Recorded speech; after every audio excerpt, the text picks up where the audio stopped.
Welcome to the WDW News Today Museum here in Celebration, Florida. We're actually going to be doing a bit of remodeling and changing some things around. And many of you who have not been able to visit us have requested a tour of our museum. And so here it is. We begin in our lobby where we have our representation of a Main Street window. Main Street, of course, the entry land of many of the Disney parks around the world. And for many, it's hard to imagine a Main Street without the Main Street Electrical Parade. This is a window display from 1977 at Disneyland. It is fiber optic, so funny enough, it is more technologically advanced than the Main Street Electrical Parade was. The first version of the parade debuted in '72 at Disneyland only, and it was purely Christmas lights. But there were some advancements in audio, but also in Christmas lights. In fact, Christmas lights only came in a handful of colors up to that point. No one was doing Halloween lights and all of that other stuff yet.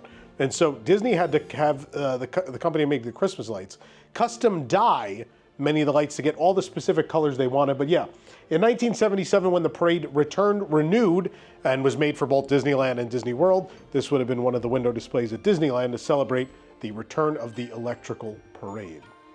Moving over to the next window, we have some costumes from the Disney parks. We have a Disneyland band costume from the 1970s, and we also have a Tony's Town Square restaurant costume from the Magic Kingdom, and that belonged to someone of importance, not Hannah, in fact, but someone we'll talk about later in the tour.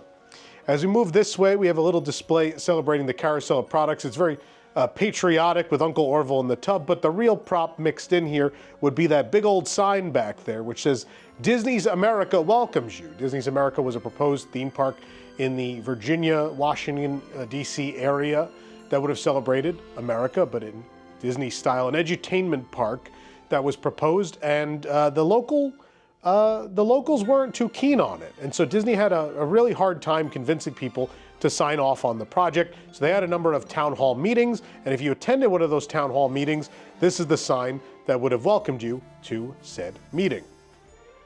We now proceed into this room where we'll take a little bit of a trip around Fantasyland and Tomorrowland at the Magic Kingdom. We begin with something that's long gone from Magic Kingdom. That would be Mr. Toad's Wild Rides. We have a couple of props here. First of all, the shield. Oh, we'll get to him, but come over here. We'll look at this shield. It's a hand-painted prop from the Walt Disney World version of the attraction. The Disney World and the Disneyland versions, both pretty different. Disney World had a 2-track ride for added capacity because they just felt like, well, more people are going to come to this park in Florida. We're going to need more capacity for people. So they did 2 tracks, and Imagineers not want to do anything halfway. They decided that the 2 tracks should, in fact, be different. So one track had the trophy room, which is where you'd find this shield. Raleigh Crump, legendary Disney Imagineer, was in charge of the Mr. Toad ride for Walt Disney World.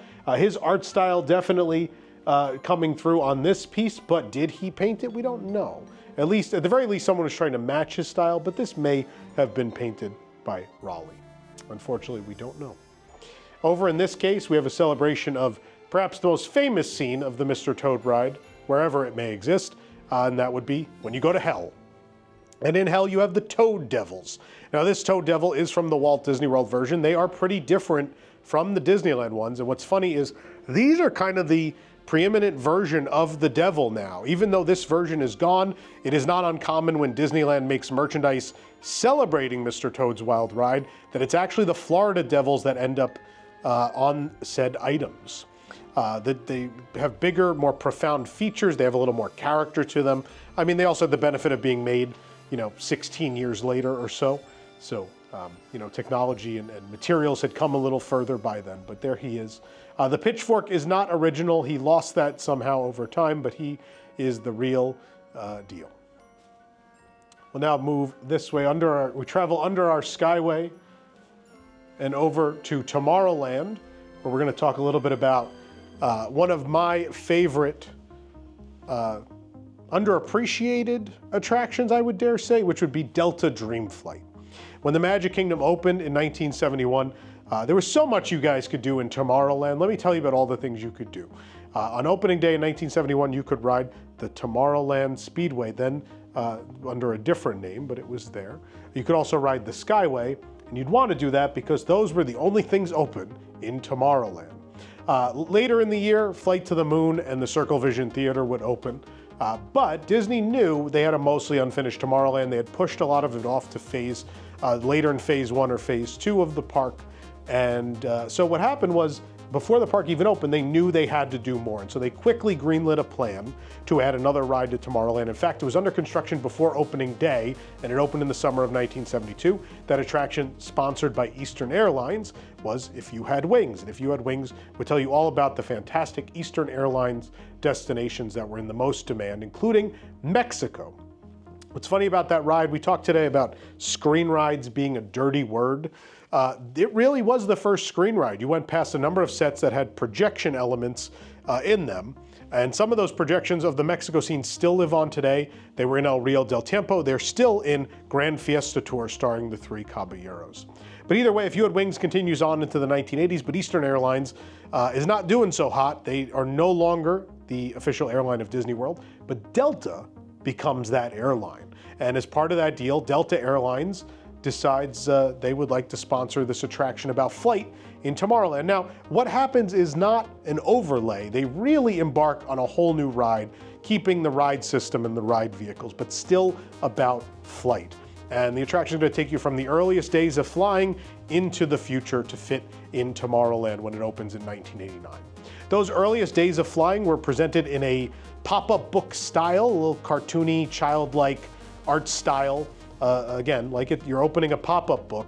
And so that's where this guy comes from. This is that barnstorming scene at the very beginning of the ride, and this was one of the prop airplanes that flew around the room.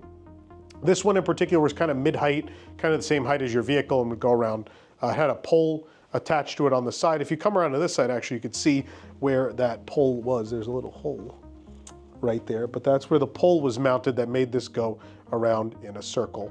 But it's a big metal prop, it's hand-painted, and was made for that opening scene of Dreamflight. Now, another part of Dreamflight is right here. We have an original painting by legendary Disney artist John Horney of Walt Disney Imagineering. Now, we don't know if this exact piece of art made it into the attraction. It looks like something maybe you would have seen in the queue. The problem is, Delta Dreamflight was an omni-mover, and the line moved quick, and very often people didn't end up back in that part of the queue. Also, nobody had these things on them at that time. It wasn't so easy to take photos, and you could only take a limited amount with your device at that time. So a lot of people were not using those limited photos to shoot the queue of Delta Dreamflight. But nonetheless, John did this painting, and it certainly influenced at least the load area of Delta Dreamflight, which showed an old-time airstrip in this kind of style. But we could tell this is for Dreamflight specifically. We have the Delta logo sitting up in the center. And then again, the story of Dreamflight from the earliest days of flying. So there's an early airplane up in that corner into the future. And we have sort of a Delta labeled spaceship of some kind out here on the other side. The hats underneath were not sold. Delta Dreamflight, believe it or not, kids, did not sell merchandise. People were not clamoring for it. And so these were not sold, but they were given out at the initial media event celebrating the opening of Dreamflight. Now, what I like about that media event was it was a big event. There were a lot of other things happening at Walt Disney World right at that moment. That media event was shared with the opening of Disney's Typhoon Lagoon Water Park, Disney's Pleasure Island, of course a big deal at the time, and a whole new theme park called the Disney-MGM Studios. So Delta Dreamflight got a little lost in that shuffle, so much so that Delta decided to have a second media event just for Dreamflight a couple months later. And they actually flew, because they're Delta, they flew media back in for that event. But these hats from that event, and of course a time when things were gender coded, so we had the hat for boys, which is predominantly blue with the pink accents, and then the hat for girls, pink with the blue accents. But either way, both very 1980s. Continuing on, we're going to journey through a bit of Disneyland's Tomorrowland. And we'll celebrate, I don't know if something that people want to celebrate, but the new Tomorrowland of 1998. In concept of that new Tomorrowland, while again they're reinventing that land, they wanted to pay a number of homages to the land that was. And so this mural was envisioned for the Star Trader shop. This would have replaced the Neon Mickey Spaceman, which now sounds, I could hear you all yelling at home at your computer or television. the how could they get rid of that? Yeah, at the time that was still a fairly young display, and so it certainly could have went away. It did not, and it stands there still to this day. Probably now untouchable. But they were going to paint on the side of that building, or the both sides of that building, a mural. And so you can see the very distinct shape of that Star Traders facade here. This part is indented, and then there are these lips that sort of come out on the top and bottom, so you could tell that's what building this is for. So these are original pencil sketches. They're real art. And we travel through the history of Tomorrowland. We have the world clock, the original weenie or icon of Tomorrowland. There's a man in a spacesuit. The phantom boats, all sorts of things, representing a simpler time of like the Kaiser Aluminum Hall of Fame, the Monsanto Hall of Chemistry, all of those sorts of things. There is an homage to Walt Disney's Progress City in the middle there too, a little bit of the Epcot he envisioned. But continuing on, we have the Moonliner for Flight to the Moon. We have the 20,000 Leagues Under the Sea walkthrough attraction, more on that in a little bit on our tour. Adventure through Inner Space and the Mighty Microscope. The Viewliner, the train of tomorrow that did not last a very long time because it was replaced by the monorail. The Skyway buckets are overhead. We have the Star Jets or rocket jets, flying saucers, which didn't last long either. The submarine voyage, the Autopia, and the People Mover taking us through from the 50s into the 60s. And then down here on the side facing Space Mountain, we would have celebrated Mission to Mars, which was would have been just across the way, then became Red Rocket's Pizza Port as part of that project. The Carousel Theater, home of Carousel Progress and America Sings at Disneyland, eventually Interventions during this project. We have a celebration of Captain EO and Star Tours in conjunction with ILM and Lucasfilm and George Lucas. That's celebrated. And then the timeline, we're not going in order here because we're in the 80s. We're at 1986, 87 by the time of EO and Star Tours. But we jump back to Space Mountain in 1977. I think because this was the part of the facade closest to Space Mountain, they just figured it made sense to have Space Mountain there. But either way, this mural did not happen. Didn't happen, but we could see what they had in mind. Now, something that did happen in Tomorrowland, 1998 at Disneyland, infamously, rocket rods. Rocket rods replaced the People Mover, which closed in 1995, opened in 1998 as, again, on the tracks was then rocket rods. I won't get too much into the history of that attraction because I'm sure you all know it, and if not, you can go down that rabbit hole. But this is the sign from the load area. So this was right above you. Of course, there's sort of an awning or covering above you, that roof that then had the rocket jets on top of it. But this sign, as you can see, is in beautiful condition. It looks like it almost hasn't been used.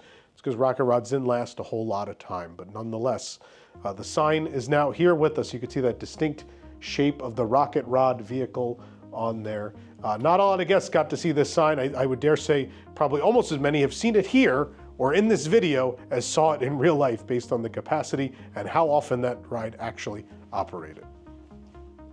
We're now going to start jumping around mostly to the new Tomorrowland of Walt Disney World in 1994, but we'll also take some side trips to a few other of the new Tomorrowland projects in the 1990s and into the 2000s. New Tomorrowland at the Magic Kingdom was a reinvention of the land again.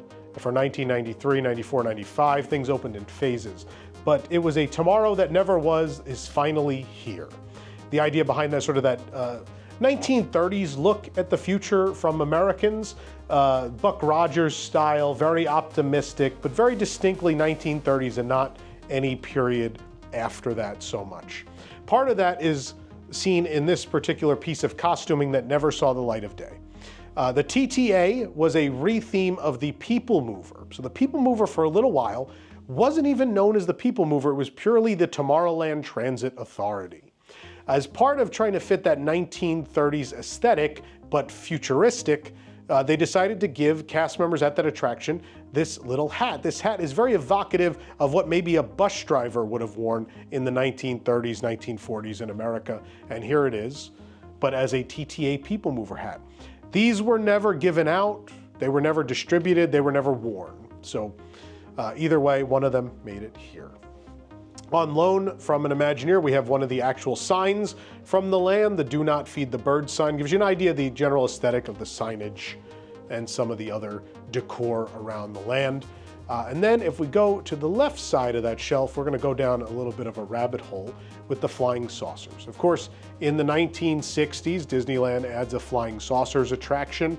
It's essentially on a bed of air. These saucers would float around if you were the right weight. It didn't go so well, the attraction didn't really work, and it was gone after just a couple of years.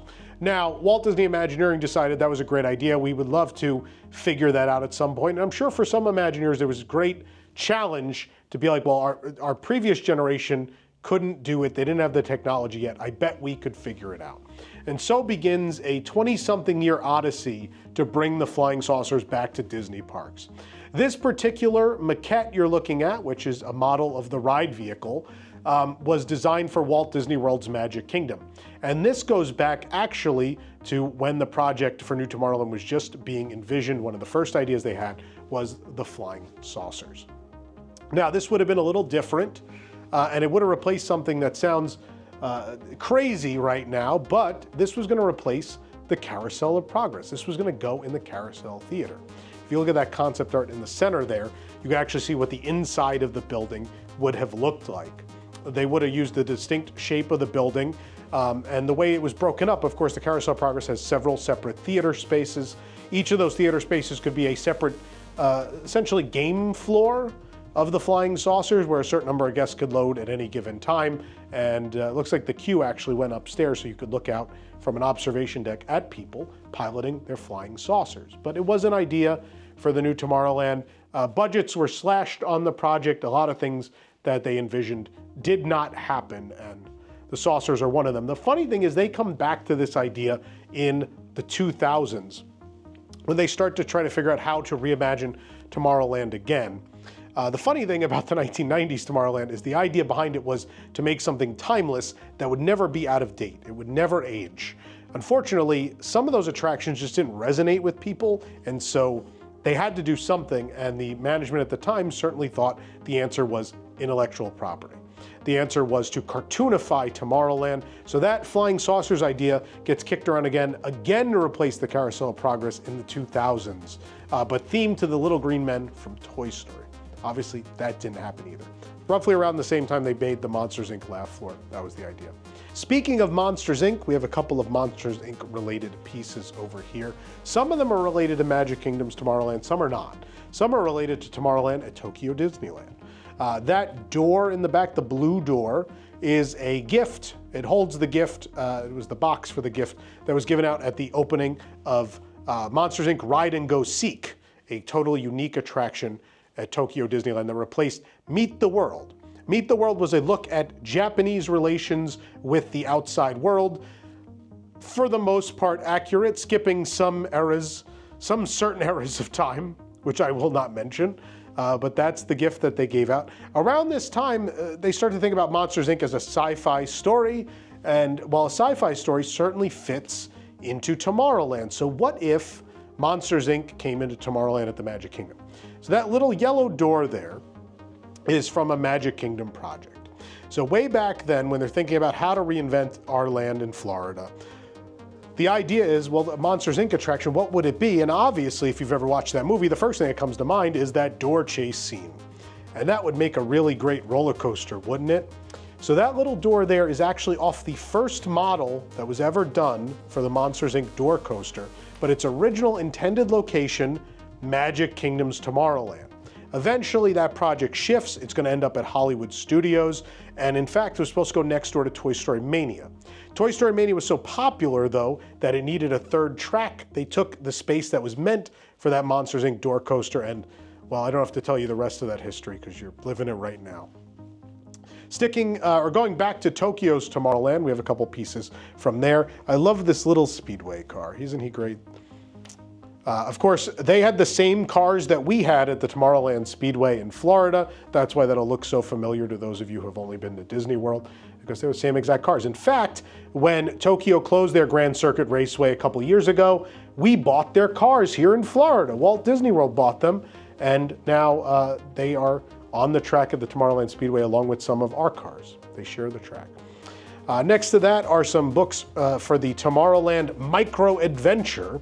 In Japan, Honey, I Shrunk the Kids is not called Honey, I Shrunk the Kids. It's called Micro Adventure. So when Honey, I Shrunk the Audience was adapted for Tomorrowland at Tokyo Disneyland, that's the name they went with. So those are the books containing the architectural and structural drawings, as well as the mechanical and electrical drawings, for said attraction. But again, Tokyo tried to reinvent their Tomorrowland in a different way, between bringing in Honey, I Shrunk the Audience, eventually Monsters, Inc., and so on and so forth. That cartoonification or IP-ification of Tomorrowland. But either way, no matter what, for some reason, other parks around the world decided we didn't hit the nail on the head with the 1994 New Tomorrowland project, so they went in a different direction. Now, shortly after the beginning phase of our New Tomorrowland project at Magic Kingdom, they decide on a plan to replace Delta Dreamflight. Delta is going to leave as the official airline of Walt Disney World, and at that point they decide, well, we've got this amazing new franchise called Toy Story. Toy Story is released in the mid-1990s. It's a giant hit, and Disney immediately is trying to figure out how to get it into the theme parks. Buzz Lightyear is a space ranger. Seems to make sense in Tomorrowland, not necessarily with New Tomorrowland, but nonetheless, the project begins as the idea to replace Dreamflight with something for Buzz Lightyear. And the idea immediately is a shooter ride, something that had not been done before. Now, when they start working on the project, the vehicle looks a little something like that, which is way less Buzz Lightyear and a whole lot more Buck Rogers. So they really tried to make it fit in with the existing aesthetic of that New Tomorrowland, but the IP kind of won out. As time goes on, you see that vehicle evolves and it becomes very much more like Buzz Lightyear, and in fact it becomes more toyetic. They kind of lose the fight to have the attraction take place in Buzz Lightyear's real world, and it becomes more of a representation of the toy world of Toy Story. Now, when they started on Buzz Lightyear's Space Ranger spin, there were several different ideas, but either way, when they started, they didn't know what Emperor Zurg looked like. He didn't exist. He's mentioned in Toy Story, but he does not appear. And so Imagineers started on the project and decided, well, we better figure out what Zurg looks like. So there's two sketches on the back wall there. You'll see one of them, of course, is Buzz Lightyear in his command chair, an early idea for what the animatronic in the ride would have been. But next to him is the evil Emperor Zurg, at least what WDI wanted him to look like. They took this all to a meeting at Pixar, and Pixar looked at it and goes, in the mid-1990s, we can't do that. There's no way for us to animate that character given where the technology is at right now.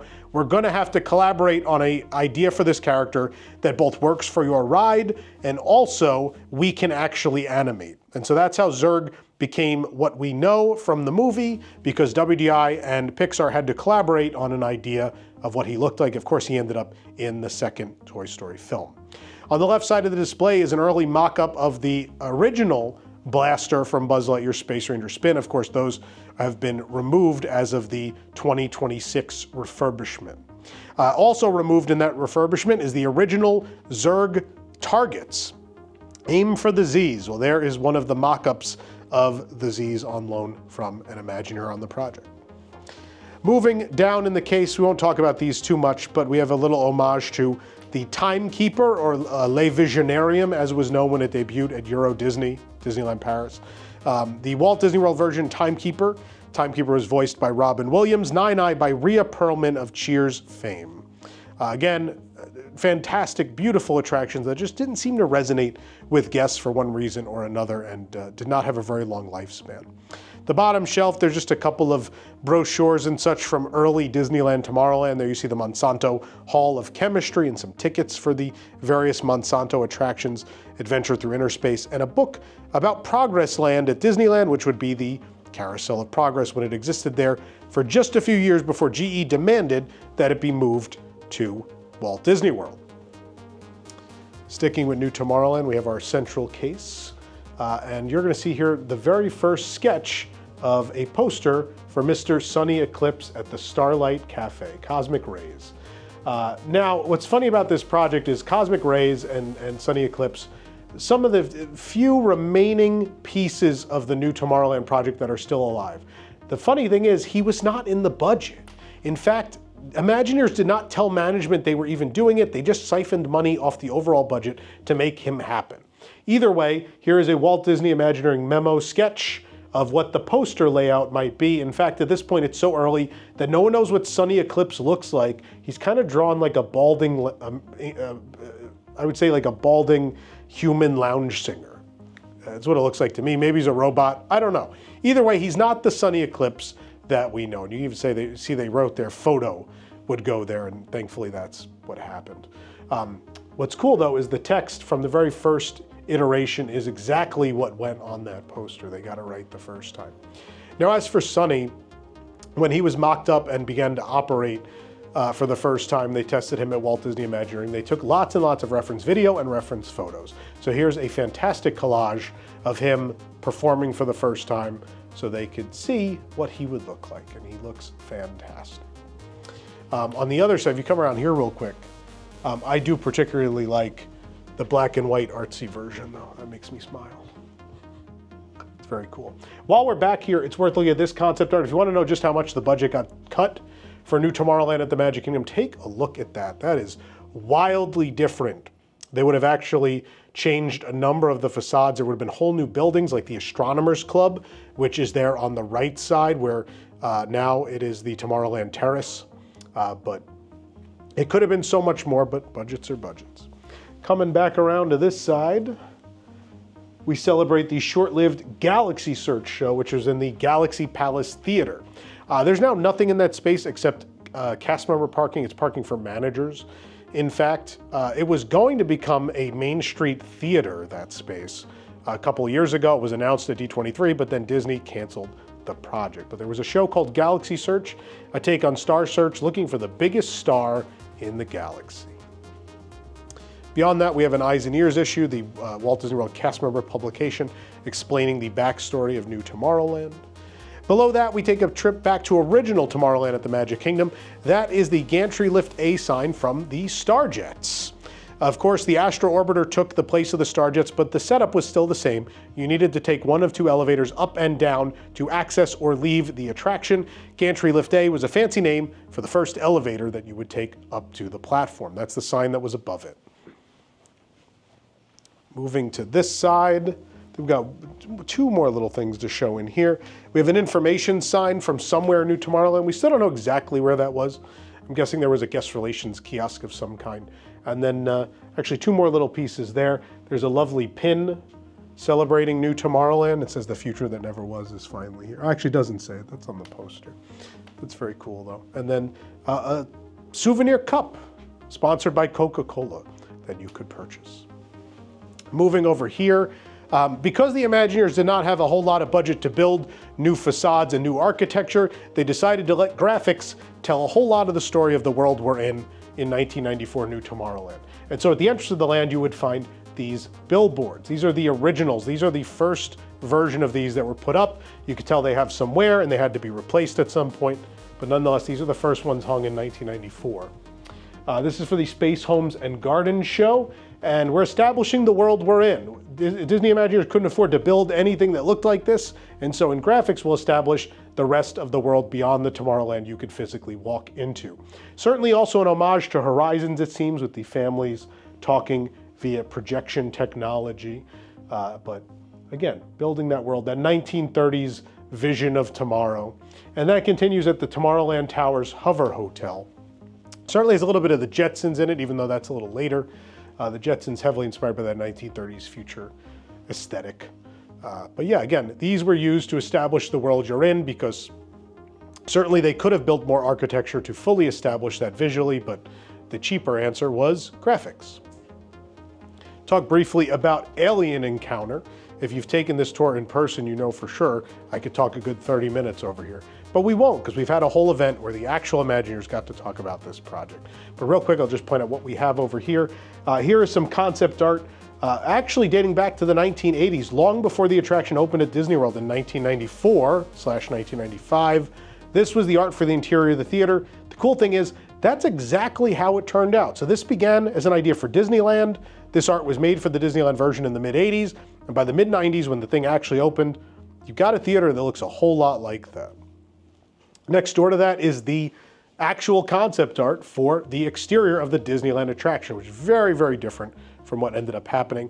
A lot more darker in tone and in color, and very much inspired, I would say, by the film Alien. But the fun part of the story is that that is not where the project began. It began as its own idea, and then at one point they thought about theming it to the Fox Alien franchise, but then it came back around to an original story featuring the evil conglomerate of XS Tech. But this is what Disney had in mind, and there are a number of things Imagineers can do on a facade to let you know bits of the story or how you're supposed to feel before you even go inside.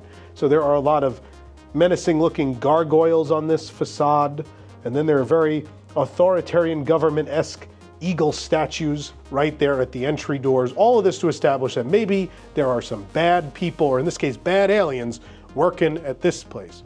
What's cool about these giant eagles, you'll see on the right side of the building there, the people mover would have passed through, just as it did in real life, the Mission to Mars building. And then if you want to see those in a physical form, if you turn right there, we have the maquettes that were made by Imagineer Ron Dixon. Imagineer Ron Dixon created those sculpts of the eagles, and so you get a bit of a look at what they may have looked like in real life if they had been built, but just in miniature form. Above that, we have the sign for Alien Encounter. This is not the actual sign. This, though, is made from the mold of the sign. So the Imagineers who worked on the project looked at this when they were here for our event and were like, I don't know how that happened. But either way, they absolutely agreed it's certainly from the mold. Somebody at some point took the mold and made a version of the Alien Encounter sign for themselves. And now it resides on the wall here. Turning back to this case, some fun Alien Encounter tchotchkes and memorabilia. We have a Skippy hand puppet, one of the rarer merchandise items around. Then something a little more common are the action figures. You have the alien creature, which you really couldn't see in the attraction very well, but it was funny that they sold a toy where you could see him quite well. Although when you bought it in the gift shop, if you look at the packaging below, you didn't get a very good look at it either. They decided that it would be best to keep him a secret, and so they hid him in a package that only had a little fake cracked glass, so you could see just the face of the creature. And then when you got home, or actually kids, when you got outside the store, I would imagine, popped it open and you could see the full creature. Of course, Imagineers fought for a long time whether you should see the figure or not, because is it scarier to see this scary creature, or is it scarier to get a look at like one little part of it and let your imagination do the rest? You decide. Next to him, the action figures for Sir and Skippy in both regular and burnt form. Sticking with Skippy, on the shelf below, we have some Skippy plush. That big Skippy is actually my childhood plush of Skippy. I loved him very much. Next to him is Beanbag Skippy. Over on the left, Vinylmation. Believe it or not, in later years, they decided to go back to the Alien Encounter well. There's actually also been pins since the attraction is closed, remembering it. But a Vinylmation set of Skippy and the creature in 3-inch and 9-inch form. On this side, there's a cool little brochure. Staple of the 1990s at Imagineering were these brochures that work as credits. Of course, theme park attractions don't have credits when you go visit them. But in the 1990s, Disney printed these papers, they made these pamphlets to let everyone know in the industry and within the company who worked on what. So this was a great way to let people know and be recognized for their work on set attractions. That back page is purely Alien Encounter. Look how many people it took to make Alien Encounter a thing. That does not even represent the rest of the new Tomorrowland project, which is on the rest of that 3-page brochure. Back and front, by the way. As we move down, we've got a couple more Skippies. On the left side, we have a medium plush of Skippy. Next to him is the Project Team Polo that Imagineers were given who worked on the Extraterrestrial Alien Encounter. Next to that is a photo from inside the room while the theater was under construction. That's how it looked in progress, pretty close to finished, honestly, but you could see there's some ladders and stuff up in the space. And next to that is my favorite Skippy. It's Fanny Pack Skippy. Yes, he is a wearable fanny pack. I will tell you, the strap is very short. I cannot wear it, and it makes me quite sad. And moving to the bottom, we've got some more Alien Encounter apparel. On the left side is a t-shirt that was sold in Tomorrowland for Alien Encounter. In the middle is the project team jacket for New Tomorrowland that was given to Imagineers who worked on the entire project, and it's dated for the completion in 1995. But parts of New Tomorrowland started opening in 1993. The end of the year was Carousel of Progress, the version that we still have until right now, at least, when this is being filmed. In 1994, you had Timekeeper and Astro Orbiter and a couple other things. But then the final finished Alien Encounter didn't debut until 1995, and neither did Sunny Eclipse. So that jacket was given out when all was said and done. And then the final shirt, my favorite of the apparel, is Skippy. On one side, it has regular Skippy, and on the back side, it has burnt Skippy from the pre-show. We'll now wrap up New Tomorrowland with this last piece. This is a sign that was on the construction wall for the project. So when they began on the project in 1992, it was going to require some major construction. Because of that, they had to put up work walls. And with the work walls, they decided we should let people know what's going on so they get excited about it. Also to explain why Tomorrowland is a disaster. So as soon as you enter the land on the left side where Alien Encounter would go, later Stitch's Great Escape, there was a construction wall with this big old sign that said a new Tomorrowland. There was a second sign right about in this area behind, sorry sir, right in this area that said featuring Alien Encounter. We don't have that sign, but that tells you Alien Encounter was meant to be the focal point. It was the big e-ticket draw of the whole project. Didn't really work out in the end, but nonetheless, people knew a new Tomorrowland was coming. Our last stop in this room will be a celebration of 20,000 Leagues Under the Sea, which of course celebrated its 70th anniversary just last year in December. And so we celebrate its theme park history here in the museum. That theme park history actually begins way back in the 1950s. It begins with a walkthrough of the movie sets at Disneyland. In fact, the movie had been filmed during the time in which the movie was filmed when Disneyland was being constructed that year leading up to because the movie came out in December of '54 and Disneyland opened in July of '55. So production wrapped and Walt Disney had some empty show buildings he had to fill in Tomorrowland. He called up some people who were like, hey, those movie sets, can we drive those to Anaheim? And the rest is history. And guests could walk through the actual movie sets of one of the most famous movies of all time at Disneyland when the park opened. That will resonate with a number of guests and affect the future of Disney parks, but more on that in a second. The next thing that happens though is Walt Disney World's Magic Kingdom is in development, and honestly, Imagineers wanted to reinvent the wheel. They wanted to build a whole lot of brand new attractions. Unfortunately, Walt Disney passed away, and Roy Disney, while it's wonderful that he picked up the mantle, he did not want to rock the boat. He decided they should build the things that people know and expect from Disneyland at the Magic Kingdom. One of the things though that does change though is the submarine voyage attraction. It's decided that that should be reskinned into 20,000 Leagues Under the Sea. It looks a little something like this. A lot of people like to say that 20,000 Leagues Under the Sea was one of the original Magic Kingdom attractions. And it's just not true. Now, attractions that were original to the Magic Kingdom include the Country Bear Jamboree, the Hall of Presidents, Mickey Mouse Revue, and people will say 20,000 Leagues. Just isn't accurate. Other than this beautiful Harper Goff designed Nautilus and a squid attack scene, it pretty much was verbatim the Disneyland submarine voyage ride. Either way, no one could forget seeing that Nautilus emerge from that waterfall in Fantasyland at the Magic Kingdom. Now, as for the attraction itself, people look through portholes, just like the Disneyland submarine voyage ride, and here is one of the actual portholes from the ride. So this is one that was on one of the Nautilus. There were multiple. Is that Nautili? Is it plural? I don't know. But either way, someone is gracious enough to loan us this real porthole from the ride. These were sold at Disney World. In fact, the Art of Disney at Epcot back in the day famously rolled out a pallet of these. They were, I think, $100 each, and people had at them, and you were able to take home a porthole. Probably wasn't great if you were flying home, but if you were a local to the park, you could put it in your car and drive it home.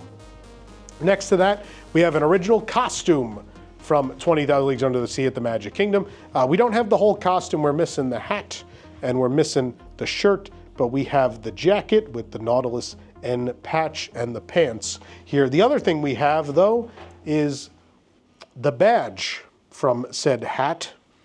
This is it. This is a metal badge that was on the hat with the Nautilus or Nemo N They call it the fish badge because you can see there's like fish heads on either side of that. The cool thing is this badge now lives on. The Periscope pub, which recently opened alongside the Disney Treasure, has a gold version of this with a P in it for Periscope pub. Their costumes are also an homage to this, but thankfully very much changed for comfort's sake for those cast members. Inside this case, we have a lot of 20,000 Leagues memorabilia from all over the place, including some from Disneyland Paris. So the attraction in Florida opens in 1971. Park history continues on and on into the late 80s, and Disney decides they want to build a park in Europe.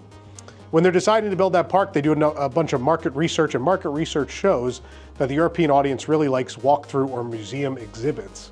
And so they decide to go down that rabbit hole. The Imagineers working on Euro Disney at that time, a lot of them grew up in Southern California and went to Disneyland in its early years, and one thing that really stuck with them was that walkthrough of the 20,000 Leagues Under the Sea movie sets. So when they're thinking of walkthrough attractions for Paris, they decide, wouldn't it be great if we built the Nautilus walkthrough, but actually for real? And so that's what they did. It didn't end up happening when the park opened, but it was part of the next phase of work, which coincided with Space Mountain, originally envisioned to be Discovery Mountain in Discoveryland, their version of Tomorrowland. And moving on, of course, as the years have gone on, unfortunately the Walt Disney World attraction was lost in the 1990s, but the Imagineers never forgot about that. And when they were designing Disney Sea for Long Beach in California, they envisioned a mysterious island land that would include a 20,000 Leagues Under the Sea revival attraction.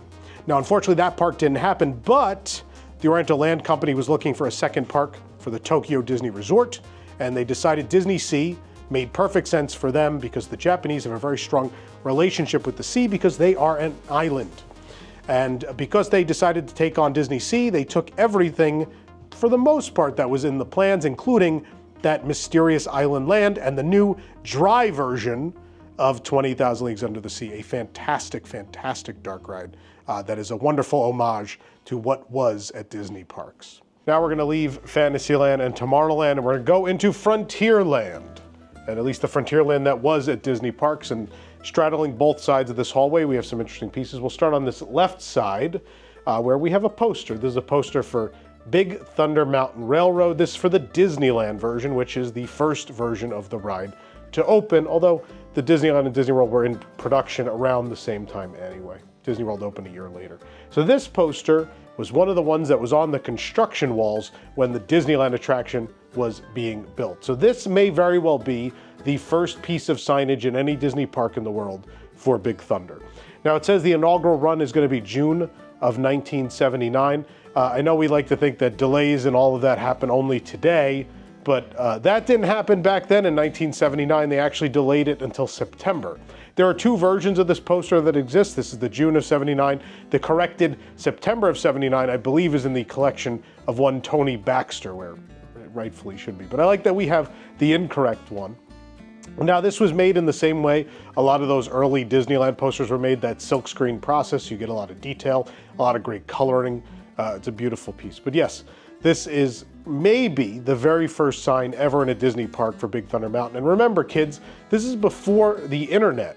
So if you missed a newscast or a newspaper that week when this ride was announced, you maybe didn't know about this attraction until you showed up at the park and saw a poster on the construction wall. Now to this side, we jump over to the Magic Kingdom. For those of you who are a little younger or visited Magic Kingdom more recently, you're probably gonna recognize this piece. This is the Frontierland Railroad Station from when Splash Mountain existed.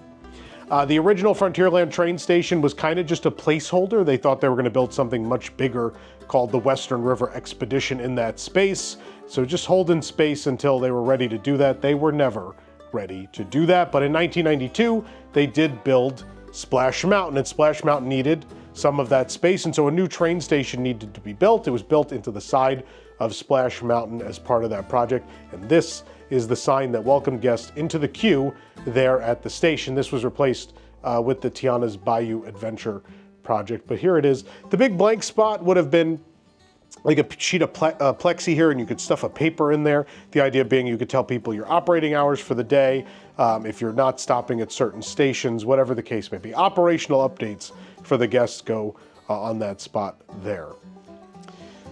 And we now progress into my favorite room of the museum, which would be the Country Bear room. Of course, we have a whole room just for the Country Bear Jamboree.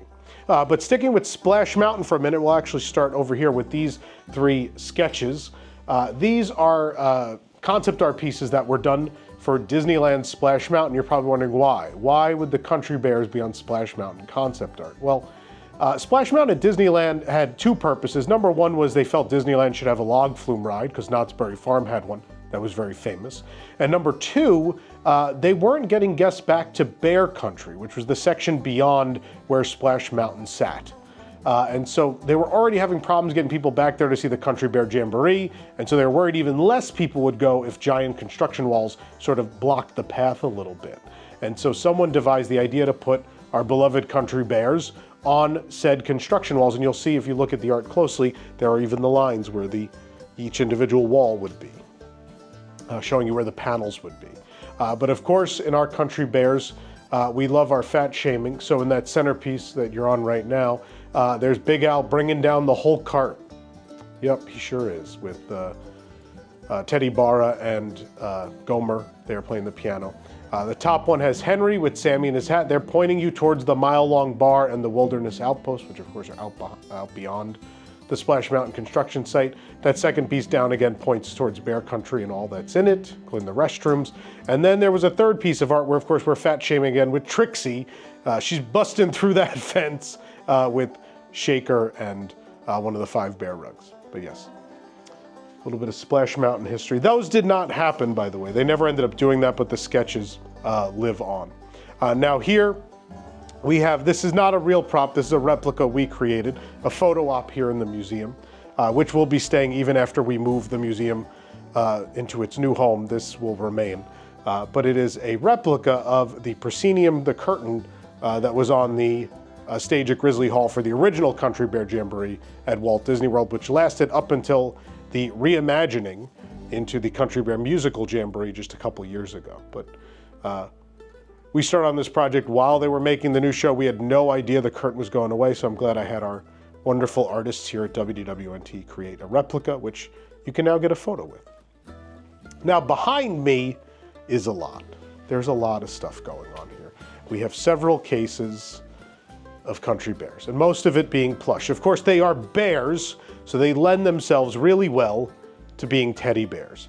Now, we go through several generations. If we start up here in the corner, we have like a 1970s Big Al, you see, with the felt eyes and such. Very charming. What's not charming is another early plush, which would be we think it's supposed to be Shaker down there, but it is clearly just Shaker's face in rubber form attached to a teddy bear. We like to turn that away from people when they come to the museum because we're afraid it may steal your soul. So don't look directly at the weird Shaker. Now, moving into the 1980s, Walt Disney World and Disneyland, you have these. This is actually my Big Al, and that's why he's falling over. He's very loved, but with the rubber face and the getting away from the felt eyes, a little more detailed. But nonetheless, then you get to Tokyo Disneyland. If we go all the way, I'm going to make you crouch all the way to that bottom shelf. We have some original 1980s plush from Tokyo. Of course, they were different. They were made by a different company, OLC and Disney, 2 separate companies, but they got their own versions of the Country Bears in plush forms. You move into the 90s and 2000s, of course, Beanie Babies become a thing. You got a couple of those there. The Liver Lips are now Romeo McGraw, Teddy Barra, and Big Al. Circling that larger Big Al are all of that Beanie Baby era. Those are from the early 2000s. That Big Al in the middle is actually from Steiff, which you probably know of. They're a German teddy bear manufacturer that is known the world over. They're usually very expensive, very collectible, so there is a big, expensive Big Al even. Now, moving into those crates over there, we have some of the late 90s Beanie Babies from Disneyland, which of course have the bears. Some of them are in their vacation hoedown outfits. The reason for that is Disneyland never ended the run of the vacation show. That ran from '86 all the way until the end of the Country Bears in California in 2001. That next shelf down is going to be all Japan. In the 2010s, Tokyo Disney got really into making the Country Bears in plush form. In fact, the rumor is that it kind of saved the original show. Tokyo didn't like how the attendance was going at the show, and so they actually ordered Walt Disney Imagineering to make a show that was featuring Disney music. Now, obviously that did happen eventually with the Country Bear musical Jamboree, but the version in Tokyo supposedly more overt in its theme, such as Melvin, Buff, and Max would have been wearing hats you could buy at the park. Henry would be wearing mouse ears, things like that while they performed Disney songs. But what happened was they released a handful of Country Bear plush, what they call a plush badge. So they're usually worn on a bag or on clothing. That's why they have a sort of a button attachment on the back, and then also a little carabiner of sorts to keep them on your bag or on your person. Those first couple of plush sold so well that they just kept making them, and they decided, oh, I think people really like the Country Bears, we could just leave it be. And as time went on, not only did we get the plush from the regular show, you'll see mixed in there the Vacation Jamboree and the Jingle Bell Jamboree, the summer, vacation, and the Christmas shows. And of course, there were also bigger ones. They did giant versions of Henry and the Sunbonnets. That little baby Oscar is not actually a plush, he's a pencil case, strangely enough. And the really cool thing is, while he is your bear that will hold your things, his little teddy bear that he's holding also has a very tiny pouch on the back, so he is a teddy bear that will hold his things. And then off to the side there, the teddy bar from the Teddy Bear and Doll Weekend event that used to be held at the Disney parks for many, many years.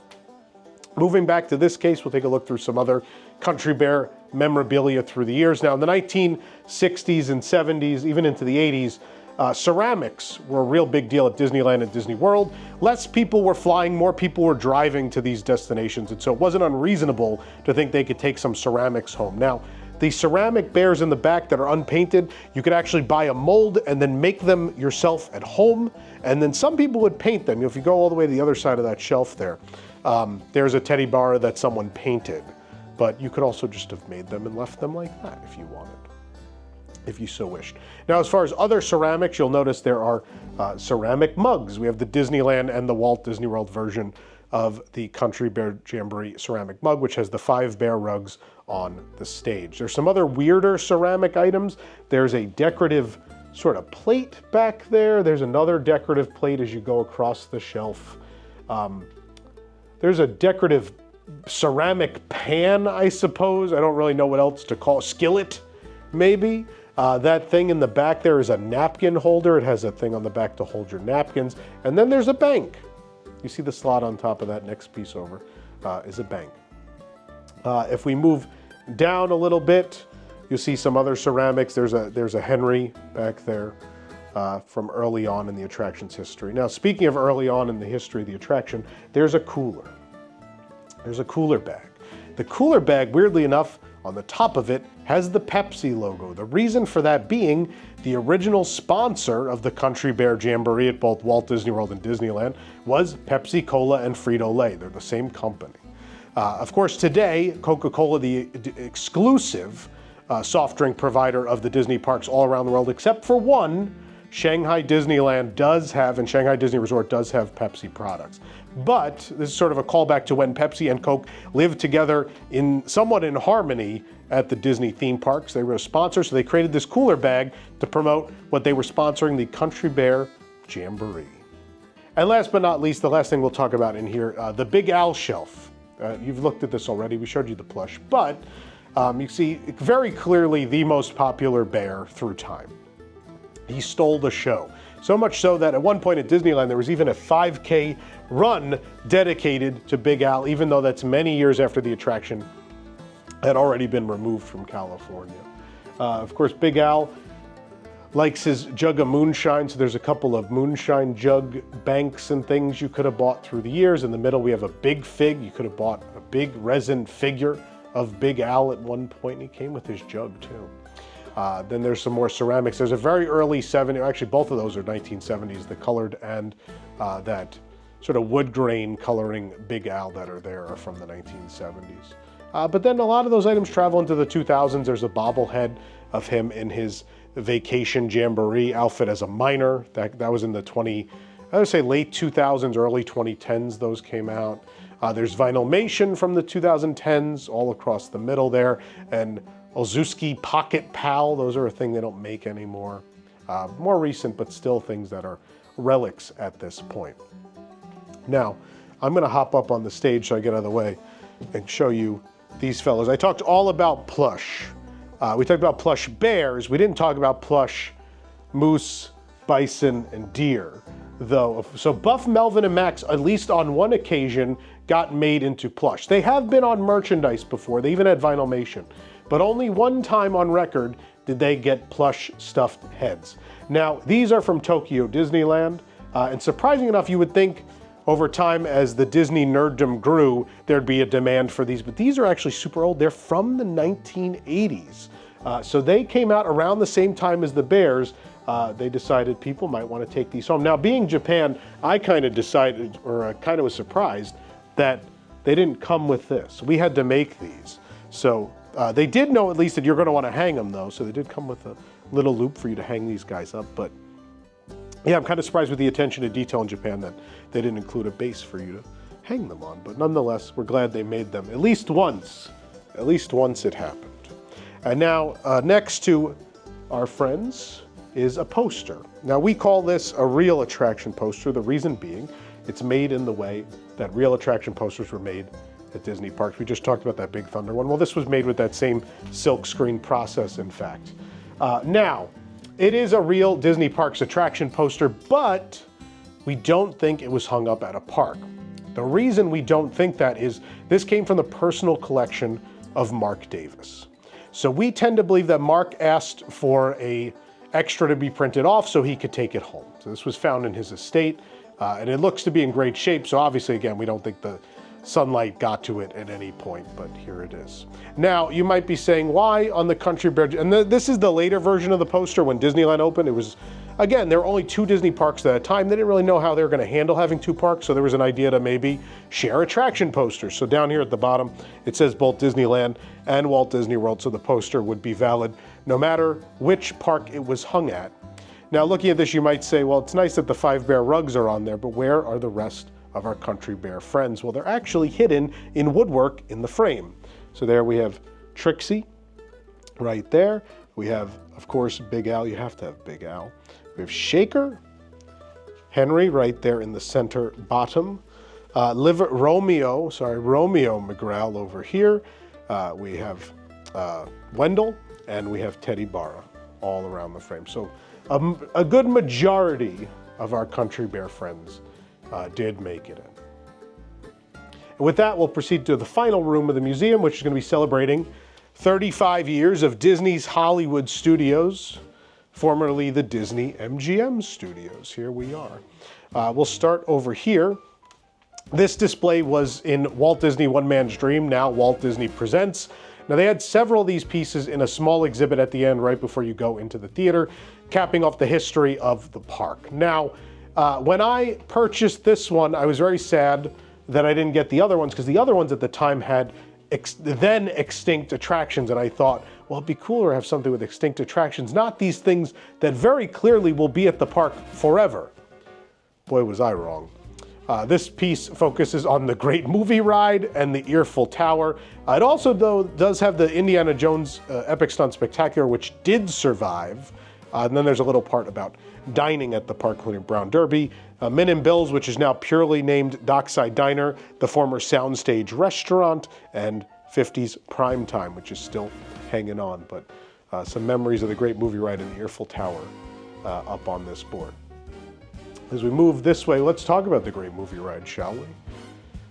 And we've got some very cool props on loan for the Great Movie Ride, including this lovely lady, of course, from the Busby Berkeley Footlight Parade scene. Now, Disney, after we built the museum, Disney busted a few of these out. I didn't know they still had any, and put them in a Christmas display at Hollywood Studios in 2025, but we have one in its original form, untouched, just as it appeared in that Footlight Parade sequence of Great Movie Ride. Now, these were pretty far away from you. They were behind a scrim, and then they were all on a cake, which originally rotated when the ride opened. But the problem is, it broke pretty early on, and they just left it. The scene had other problems. There used to be a water effect that sprayed. Unfortunately, that sprayed into the ride path and would shut down the ride from time to time, so that went away. So eventually, they sat there kind of dimly lit, and no water effects. The cake didn't spin, but they were smiling, of course, through it all. Now, if you get in close here, the first time we ever did a museum tour, someone pointed out, what happened to the jewels? And that's a great question. Obviously, the Disney you and I know and love has that attention to detail. We would assume that someone was going into the ride on a regular basis and making sure everything looked absolutely perfect. Now, these were pretty far away from you, as I said before, so did anyone even notice? Probably not.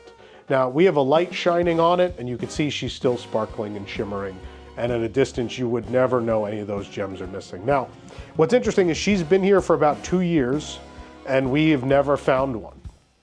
So I tend to believe whatever glue dried very early on, they fell out, and whatever was gonna fall out, fell out then, because we have never found one. They never seem to come out. So the ones that are in there are really in there, and I don't think they're going anywhere at this point. Then we move back here. Of course, there is the Mary Poppins scene, which was shortly after Footlight Parade. And on the rooftops of London, with that deep blue sky in the background, we had the chimney sweeps. These are just silhouettes that would go back and forth to make it look like there were chimney sweeps dancing up on the rooftop. So he would just kind of, little teapot, short and stout kind of deal up there. And yeah, so this is being lit in a way it was never meant to be lit. You can see all the little rivets and the screws. You could see all sorts of things you're not supposed to. We also even have the base for you to see the little motor, just a simple motor down there that made him go back and forth. It's all still intact. These were, of course, backlit by that blue London sky, and so all you saw was a silhouette, and maybe it looked like there was a chimney sweep up there, at least with the way it was lit. Moving over here, this is my favorite prop. That's right, my favorite prop is a garbage can. Why do I care so much about a garbage can? Well, garbage cans are important at Disney parks. Of course, there's the famous story about Walt Disney eating a hot dog, and he figured it's about 30 steps before you finish the hot dog and you have the wrapper, and so there should be a garbage can every 30 steps. Of course, the urban legend, is it true, is it not, that the garbage can with the flap originated at Disneyland? We don't know if that's true 100%, but it's a good story. Either way, garbage can's really important. This garbage can, I think, though, is the most important. This came from Great Movie Ride in the gangster scene. Now, there is still a reference to this and other parts of Great Movie Ride in Mickey and Minnie's Runaway Railway today. One of the references I don't really care for, in the carnival or circus scene, there is a poster for an attraction called the Great Moving Ride. And that poster shows people just riding an escalator as if it's slow, that people like slow and boring attractions. Kind of making fun of Great Movie Ride. I don't care for that one. But the other references are pretty sweet. Now, when they were building the Great Movie Ride, they didn't get to put in a twister scene, despite the fact that they already built the scene. They somehow got into a legal dispute with MGM right at the finish line as they were finishing up Great Movie Ride. And so they built a twister scene, but they didn't get to have it. What was the Fantasia scene? If you ever rode the attraction, you know there was a wall that kind of came out, or angled over your head, and there was a screen there, and it showed Sorcerer Mickey doing his thing in Fantasia, and there was a wind machine blowing on you. But the reason all of that was there was to emulate the twister that lands Dorothy in Oz. So on the screen originally was supposed to be that house caught in the twister and the bike going by and Toto in the basket and all of those things. And the wind machine would, because you're in a twister. That didn't happen, so in Runaway Railway, as an homage, they did build a scene after the carnival scene where you end up kind of caught up in a twister. But in that twister, there's a mailbox. The mailbox on it says, "No place like home." It's a reference to the Wizard of Oz. Of course, there's no place like home. Click your heels together 3 times. Yada, yada, yada. Now, the third reference is specifically to this garbage can. Before you go into the factory scene, depending which vehicle in the train you are in, there is a garbage can that will shake and rattle and make a cat noise. Of course, when this was in the gangster scene of the Great Movie Ride, what would happen is a gangster named Muggsy would hold your car up with a gun, and your guide would have to step out of the vehicle. They'd get into the alley scene, and when they got into the alley scene, they would trigger a sound of a cat. This garbage can would shake back and forth. And the fun thing about that was there was a reason that this, leave that there. And so there was a reason that this happened. It was a cue for the cast member to start spieling. Just above this, there was like a half-broken pipe, And that's where the microphone was hidden for your tour guide to speak to Muggsy in the tour vehicle. But this is a pretty important prop, I think, showing how important it is that it's still in Runaway Railway today. But at the same time, we've had people, movie riders, cast members who worked at the Great Movie Ride come through here, and they get very emotional about all these pieces, but the one they get the most emotional about is this garbage can, believe it or not, because they worked with it every single day. They got very close to it, and it was part of their whole act on the ride. Our last Great Movie Ride piece, if you want to take people over there, is going to be this guy, I See Dead People. So after the Anubis scene, there was a scene where there were a couple of mummified skeletons that seemed to lunge toward you. Of course, they didn't move very fast, they didn't move very much, but they moved a little bit. Now, speaking of lighting on these things and lighting them in a way they were not meant to be lit, we are very much lighting this way brighter than it was in the attraction, but look at that detail. Look at the clothing and the accessories and everything else about that, down to the last detail. It is absolutely gorgeous. Now, the really cool thing is we'll show you the base, which is something you were never meant to see either. The base has two really cool things on it. Number one is that Mapo sticker. It's always cool to see. But my favorite detail is Great Moments. Now, why would the base of a Great Movie Ride prop say Great Moments? Now, when people come through the museum, a lot of people ask, like, why? And the first response is, what, Great Moments in Mr. Lincoln?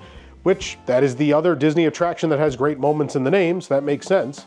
But it is not the reason why. The reason why is the original name of the attraction was Great Moments at the Movies. So they were installing everything with the asset tags and such that say Great Moments on it. Now, while they're in the middle of installation, Michael Eisner, then CEO, comes in and he says, well, I don't know if people are going to know what Great Moments at the Movies is. I don't think they know it's a ride. So we should just call it the Movie Ride. The Imagineers did not like that very much because attractions with the word ride in it felt like something out of a Six Flags or some amusement park kind of thing. Even though Mr. Toad's Wild Ride existed, it was still from a different era. And so there was a little bit of an argument with the Imagineers, but finally the Imagineers came back and said, hey, Michael, could we at least call it the Great Movie Ride? Michael said, yeah, sure. And that's how we got Great Movie Ride as the name, but it almost, very nearly, was Great Moments at the Movies. As we go over this way, we talked about the Soundstage Restaurant before. Now, above the Soundstage Restaurant, though, was the Catwalk Bar. Today, the space that was those two venues is usually the Disney Junior Theater. It's where those attractions are housed. So over the years, it's been Bear in the Big Blue House, Disney Junior, Playhouse Disney Live on Stage, Disney Junior Live on Stage, Disney Junior Dance Party, on and on and on.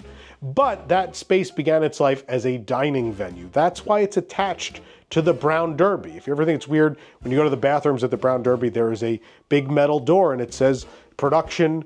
I forget exactly what it says, but it basically leads you to believe that there is a production ongoing beyond those doors, because there is. That does go into that theater. But it wasn't meant to be a theater. It's meant to be a restaurant. It shares a kitchen with the space next door.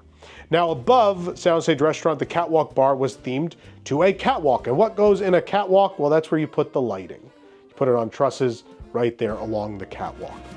What's cool about this sign is it is very much themed to lighting. So the and bar behind them have stage light covers. Those are the glass covers that would go on a stage light or studio light.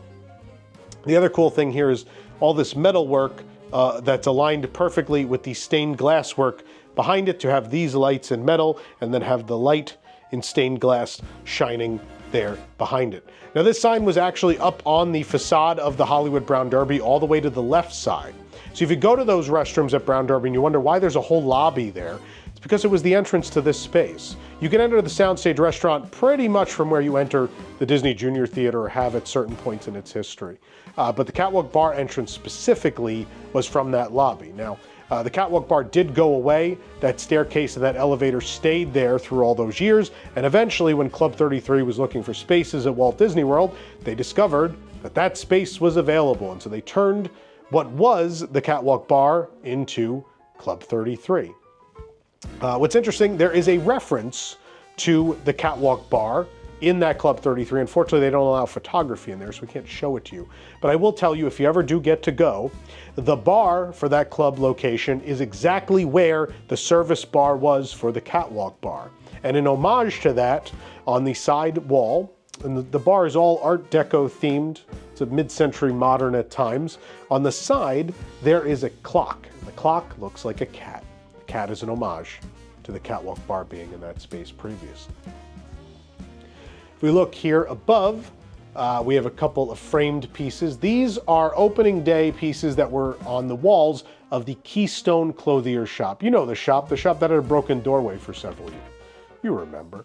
But when Keystone opened, they sold kind of the Disney fashion of the time. Now, of course, Hollywood Boulevard is supposed to be themed in 1930s Hollywood, so they tried to make it fit in. So you look, this is all drawn very much in that period style, but the clothing is not of that time. The clothing is what was sold in the store on opening day, May 1st, 1989.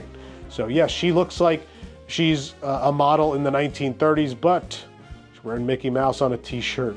Very 80s Mickey Mouse t-shirt, in fact. So we move over this way. Sticking with merchandise, we're going to talk about this particular animation cell. Now, in later years, of course, it became a monthly or semi-often ordeal to find hand-painted animated cells at Disney's Hollywood studios. That tradition lived on long after the animation studio closed at the park. Now, where it all began was with this guy.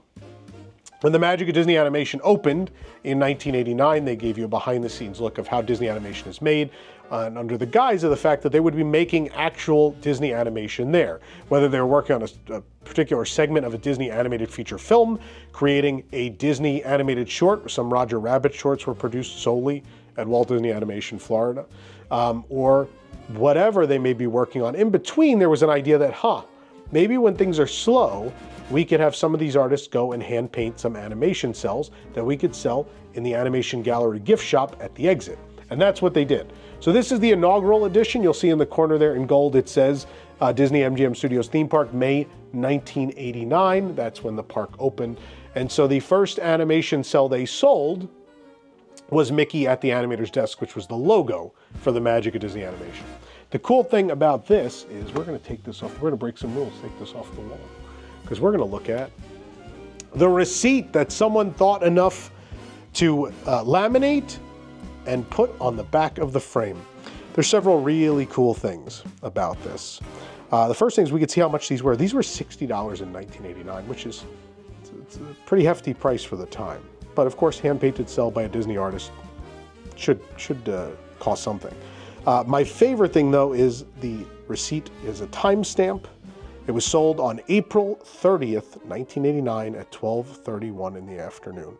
That is the day before the park opened to the public. So this guy was sold the day before the opening of the Disney-MGM Studios. Over here, we have a clock. This clock represents two different parts of the Disney-MGM Studios. It represents the Backlot Studio Tour with Catastrophe Canyon, but it also represents Oscar's service station. That's the gas station up front in the park on Hollywood Boulevard. This clock was in Oscar's, but it references something you would have seen in Catastrophe Canyon. So it would be pretty normal to go to a gas station and see a sponsored clock or a sponsored sign, things of that sort. And so Mojave Oil, I guess, is the oil provider for Oscar's, and so they gave them this clock as a gift. Mojave Oil, though, is the company that owns the tanker truck that is in terrible danger in Catastrophe Canyon. So pre-internet, you're asking a lot of your guests to go into Oscar's, see this clock, remember this logo and this name, and then somehow notice it's on the door of that oil tanker later when they ride the Backlot Tour. But even in that day and age, the Easter eggs were there if you wanted to look for them. Moving this way, we'll talk a little about 50s Primetime Cafe, one of our favorite establishments at the studios, something that's held. The restaurant's about the only thing that's held on in this park. Of course, a lot of memories at 50s Primetime. Who could forget the little Disney television that you watch those clips on while you eat your meal? We've got some memorabilia, some the ice cream sundae cups. Who could forget these? These were a big staple of my childhood. Many Disney restaurants had these table organizers that had a hidden Mickey. That's not really hidden, but had a Mickey on them. Sometimes they're red, sometimes they're black. This specifically is the 50s primetime one in black. Now, of course, the magic, the true magic of the Disney parks is the cast members. And so we get to share a little cast member story with you now about Megan. Megan is the sister of one of our staff members named Sabrina. And Megan she began her career at Tony's Town Square restaurant, but eventually she ended up with her sister Sabrina at 50s primetime. Unfortunately, Megan passed away. And in remembrance of Megan, though, they did something pretty cool. If you ever look at the menu at 50s primetime, there are dishes named for members of the family. There's Aunt Liz and her fried chicken, and so on and so forth. But there's also Cousin Megan's traditional meatloaf. Megan was so beloved at 50s primetime that they decided to give her this great honor of permanently naming one of the dishes after her. So Cousin Megan's meatloaf is named after Sabrina's sister, Megan, and we're lucky enough to have Megan's costume from 50s primetime and her name tag here on display.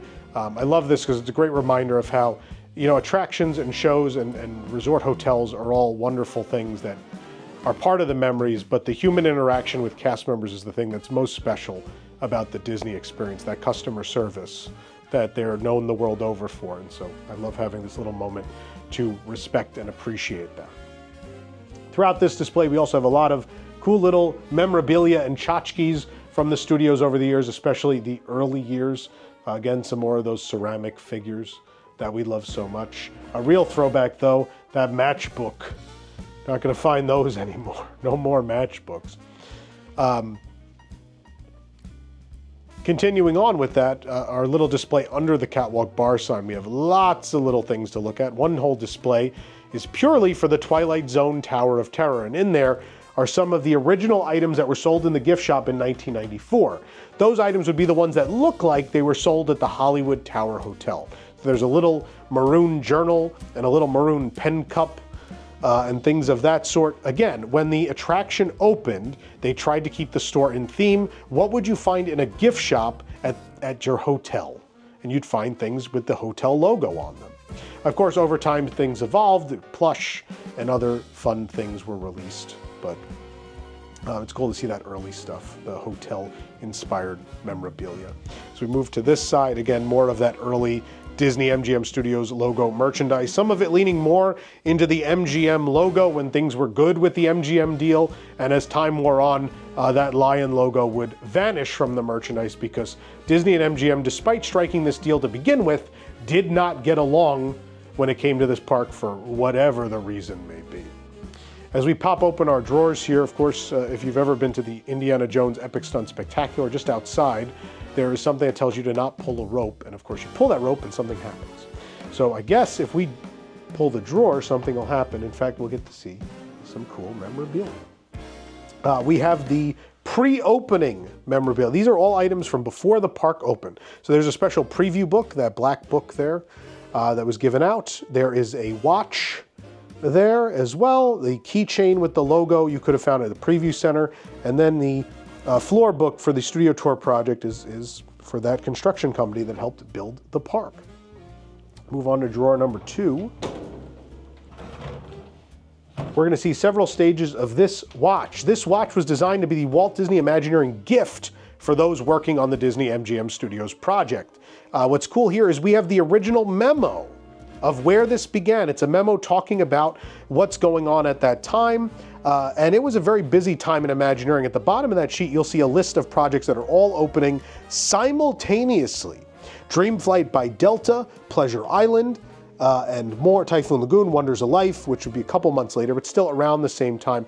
But the memo goes on to talk about this gift, and it had the approvals for the gift. So you'll see that art hanging out behind the memo, the sketch of the watch, and the sketch of the watch face. That's where it began, then was approved by Bob Weiss and the rest of the team involved, and the watch got made. It was given to everybody who worked on the park. Then we get to opening day. We've got some opening day fun memorabilia. We've got the map. That is the May 1st, 1989 map of the park. Yeah, there wasn't a lot. It was meant to be a half-day park, was too successful, and so they had to keep adding very, very, very quickly. Delta, of course, the official airline of Walt Disney World at that time, and Delta was being used to transport all the things that needed to go back and forth between Los Angeles and the Disney-MGM Studios, that including not only props and other things, but also people. Stars, celebrities needed to be flown out to Orlando to film at the Disney-MGM Studios. Opening day memorabilia that was sold, we've got that beautiful plate, we've got the button, and then a Walt Disney World keychain, which is interesting of that time because there were only 3 Disney theme parks. There will never be 3 again. Up to that point, there had been 2. There had been Magic Kingdom and Epcot Center, and so it was very common to find merchandise with the castle and Spaceship Earth. But now we're throwing in the Eiffel Tower, and that would change through time. Sometimes you'd find stuff with the Chinese Theater, sometimes you'd find with the Eiffel Tower. Of course, today, the Eiffel Tower is gone, and they don't have the rights to the Chinese Theater in that way, so the merchandise has the Tower of Terror, which somehow became the park icon. And our last drawer just has some more fun memorabilia from that first year of the park, including the taffy tin that looks like a film canister.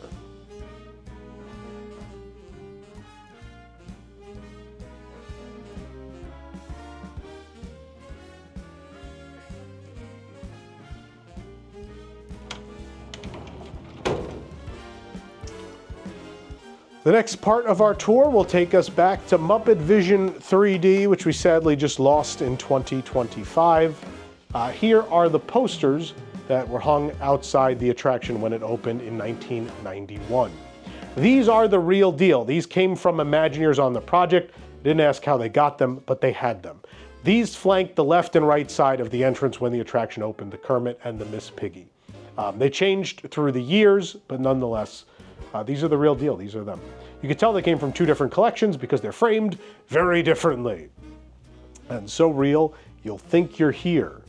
That one says A New Dimension in Entertainment with Director Kermit. On this side, some more MuppetVision relics. We have some merchandise mixed in. That is Miss Piggy in the costume from her musical number in the show. They actually made a specific plush for MuppetVision of her in that outfit before she gets taken away on her big water skiing finale. The balloon model there is off of the actual MuppetVision model that was built leading up to the project. Paul Osterhout of Walt Disney Imagineering made that balloon to put on the model, and when the model was no longer in use, he took the balloon home. Now the balloon did not live as long as the attraction. When Star Wars Galaxy's Edge opened, they were worried that the balloon would be visible from that land, so they took the balloon down. Of course, when finished, the balloon was colorful and bright. It had Kermit the Frog on it, but for the sake of the model, it was just a hot air balloon. This Muppet Studios sign is a mock-up that was made for a potential land. MuppetVision was meant to be the first phase of an entire land called Muppet Studios. There were legal problems that Disney ran into with Henson after Jim Henson died suddenly in 1990. Thankfully, they were able to get everyone to agree to open MuppetVision in 1991, but things were not good for a couple years after that, and the project did not move forward. There were going to be more attractions, more restaurants, much, much more, and this is a sign that was mocked up for that area. Up here, I would dare say the most iconic prop in our entire display. This is the 3D from the film. At the beginning of the film, Gonzo is pushing a 3D on a stick out through a door to welcome you to the program, and eventually he cannot see where you are, and he keeps pushing the door, and eventually you see that it's not a floating 3D effect. It is literally just an item on a stick. But that is the 3D. The stick has been replaced. It fell off the original stick at some point, but that was taken from the filming of MuppetVision, a real screen-used prop. Up top, for those who worked on said film, there was a gift jacket. This is the jacket given to those on the Henson and Imagineering side who filmed the film. These have Sweetums on the front. It says cast and crew on there. And if we come back around to this side, we'll see a beautiful rendition of the MuppetVision 3D logo with Jim Henson's name above. Now, if you go down below, there is a copy of the concept art of said jacket. Someone thought it would be really funny to see it on Sweetums. And Sweetums is a large, large monster, so he is ripping through that jacket. Next to Sweetums there is the press credential from the grand opening in 1991. It was also given to those at Imagineering or whoever needed access to the event, but that was their credential to get in. And on our way out of the Muppet section, you'll see some photos of the models of not just MuppetVision, but also the Muppet Studios land. That did not happen. You come across, you'll see Kermit A really strange Kermit plush that was sold at Disney-MGM Studios from MuppetVision. There's the bank from the 90s and 2000s. There's Bean Bunny, complete with his original MuppetVision exclusive tag. And then another model of the MuppetVision building. Now let's talk about some signage at the Disney-MGM Studios. This sign was on one of the faux guard booths. Now, the park was kind of separated into two sections when it opened. There was the front part of the park, which is the Hollywood, that never was but always will be. That 1930s Hollywood Boulevard leading to Grauman's Chinese Theater and Echo Lake next door. That had to be separated from the back of the park, which was the working studio. In order to do that thematically, what Disney did was they erected some fake guard booths. Those guard booths looked like a guard had just stepped away for a few moments at a computer that maybe was on. There was a cup of coffee sitting there, a lot of paperwork, things like that.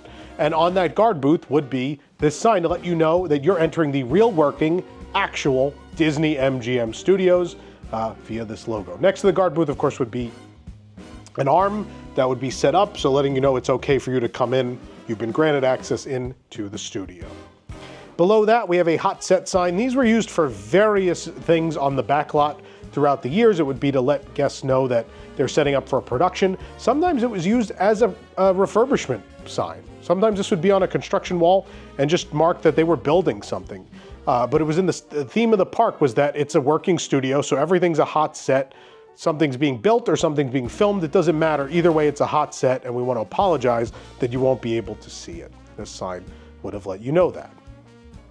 Coming this way, we got another big old sign down here, and it's a giant clapboard. And it's fitting that it's giant because it is from the Honey, I Shrunk the Kids Playground Adventure.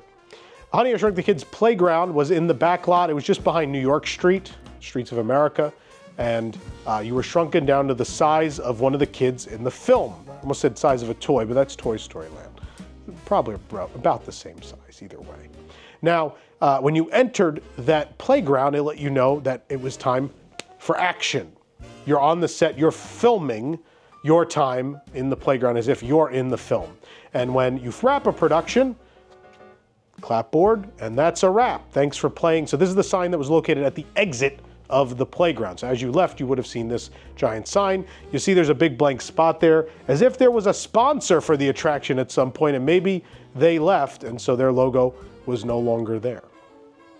And we'll end our tour with a very cool original piece of art we had commissioned for our museum. This is actually commissioned for our Stage 89 event, which was held for the 35th anniversary of the Disney-MGM Studios, where we reunited 19 of the original Imagineers, the most that have ever been put back together in a room for a park anniversary for our event. And we wanted something cool for our guests to have signed at that event. We wanted to create a lithograph, and a lithograph has to start with some real art. So Eric Robeson, very talented artist who worked on the park and has a tremendous resume that continues today. He doesn't still work at Walt Disney Imagineering, but he does do freelance artwork for WDI. In fact, you've probably seen several of his pieces. He will very often be commissioned to create the official theme park anniversary portraits. You probably saw Tokyo Disney's 40th anniversary portrait from a couple years ago. That one's actually in guest view. If you stay at the Fantasy Springs Hotel, you can see that piece of art on display. The others are likely in backstage areas. Disneyland just had their 70th piece created. That's backstage now, but you could find it out on Instagram if you want to find it.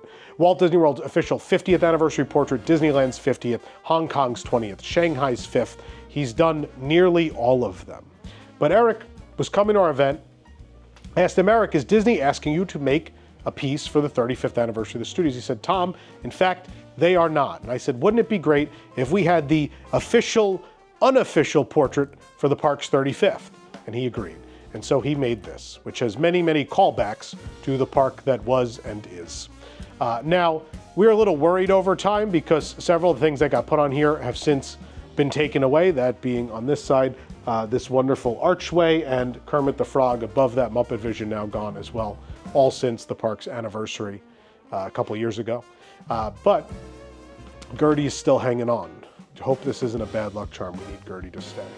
Now, I tend to think a lot of this piece is exactly what it would have ended up being if Disney had asked. But maybe due to legal problems, there might be one thing that maybe was not allowed to be on the official portrait. Either way, it resides here in our museum, and people could still take home a version of this from Carousel of Products. We love this piece. And with that, that concludes our tour of the WDW News Today Museum in its current form. Our museum will continue on. Stay tuned for information on when you could come and see it at our various events or on a guided museum tour with me. We'll always be changing things out, switching exhibits, and updating the space, so stay tuned for that information. If you enjoyed the video, be sure to hit that like button and subscribe for more great content, and we'll see you real soon.